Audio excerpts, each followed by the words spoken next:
Keep your skills up in your field, and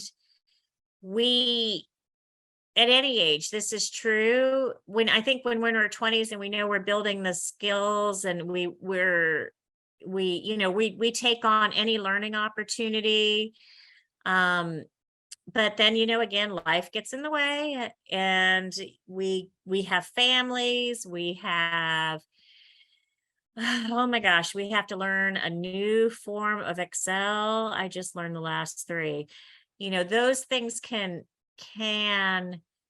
present challenges and block learning. And things just sometimes change, and we want to make sure we keep up to date. So focus on what those big tools that everyone's looking for, everybody's asking for, and make sure you're remaining marketable. There was a book back in the 20s, in the 90s, called, it was Peter Senge, the learning organization. Oh, I can't remember the actual title of the book, but anyway, it was about how it's just as important for us to keep up with constantly learning new things and incorporating new experiences, just as it is for companies to keep offering those. And companies need to offer opportunities like that so they keep employees too. Mm-hmm. But just like think like a 20-something or an early 30-something, where can I get experience? What's the next thing I can learn? Just embrace that and keep your marketability up. Also look for changes in your marketability, because sometimes I was working with one gentleman about 20 years ago, and he was a manager, and he made a lot of money, but he made it in a field that was no longer, it was a retail type field, and it was no longer as lucrative.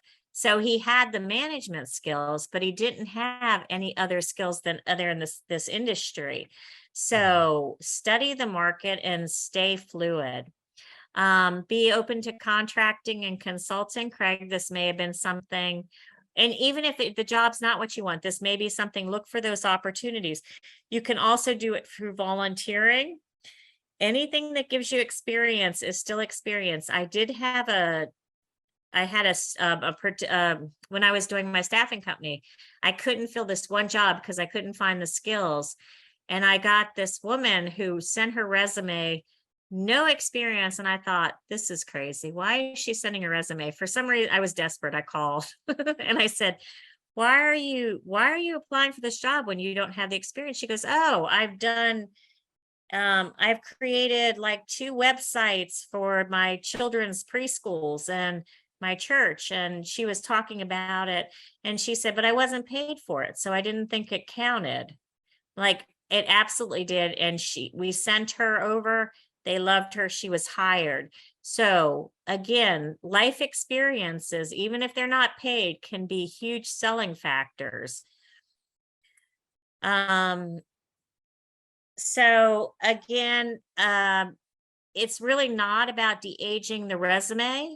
So I don't want to, we can't, when we walk in, they're going to see, it's anybody who's online dated knows, if you put a picture of a 30-year-old up there and you're really 50, or you put a bald person, a head full of hair, or you're blonde and you walk in as a brunette, they're going to figure it out. So you don't want to not sell yourself correctly, but focus again on what's relevant and your most recent experiences. And think of this resume as your marketing brochure. And it should highlight what a prospective employer wants to see most. Again, what is more relevant and more recent, because we do live in a time of fast change. What we did 15 years ago, look at our phones. What was like good 15 years ago is no longer relevant. So we do want to keep it to the last 10 years.